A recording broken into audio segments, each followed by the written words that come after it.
10 கட்டளைகளை போன்றுதான் புதிய யுக்திகளை எதிர்பார்த்தார்களே தவிர அவர்கள் கருணையை எதிர்பார்க்கவில்லை, மன்னிப்பை எதிர்பார்க்கவில்லை, பேரன்பை எதிர்பார்க்கவில்லை, நம்பகத்தன்மையின் குரலை கேட்டு செயல்படு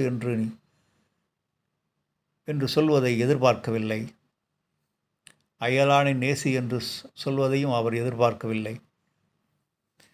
உனக்குள் இருக்கும் வற்றாத ஜீவநதி, அதை நான் சுட்டி காட்டுகிறேன் என்று சொன்ன இயேசுவை அவர்கள் எதிரியாகவே பார்த்தார்கள். அவர்களின் இருப்பு யூதர்களுக்கு மிகுந்த வேதனை அளித்திருக்கிறது.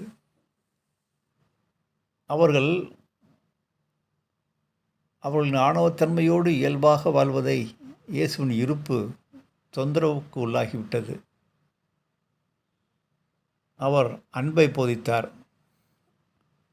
அவர் பழிக்கு பழி உணர்வு வாங்கும் ஒரு இடத்தில் ஒருவன் தோன்றி அன்பை பற்றி பேசினால் வெறுப்பு தான் வரும், மன்னிப்பை பற்றி பேசினால் கோபம்தான் வரும்.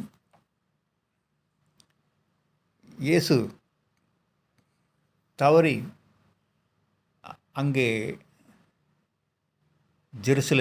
ஜெருசலேத்தில் பெத்லகேம் என்ற ஊரில் தவறாக பிறந்துவிட்டார். அவர் கீழே நாட்டில் பிறந்திருக்க வேண்டும். அவரை கொண்டாடி தீர்த்திருப்பார்கள். யூத இனம் தனக்கு ஒரு தீர்க்கதரிசி வருவார் என்று எதிர்பார்த்தார்கள்.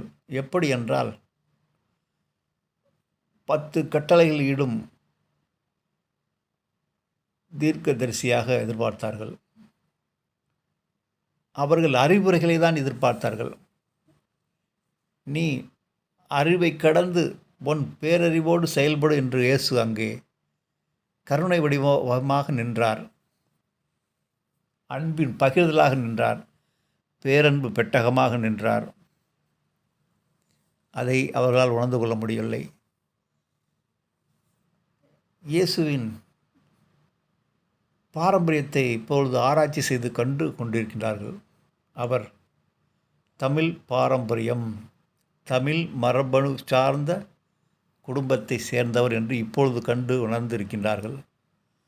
ஹிப்ரு மொழி பேசிய இயேசு குடும்பம் தமிழ் பாரம்பரியம். உலகம் முழுவதும் தமிழர்கள் பரவி வாழ்ந்து வந்திருக்கின்றார்கள்.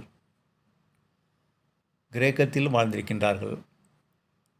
அங்கே வாழ்ந்த ஜோசப், மேரி அவர்களின் மைந்தன் தான் இயேசு.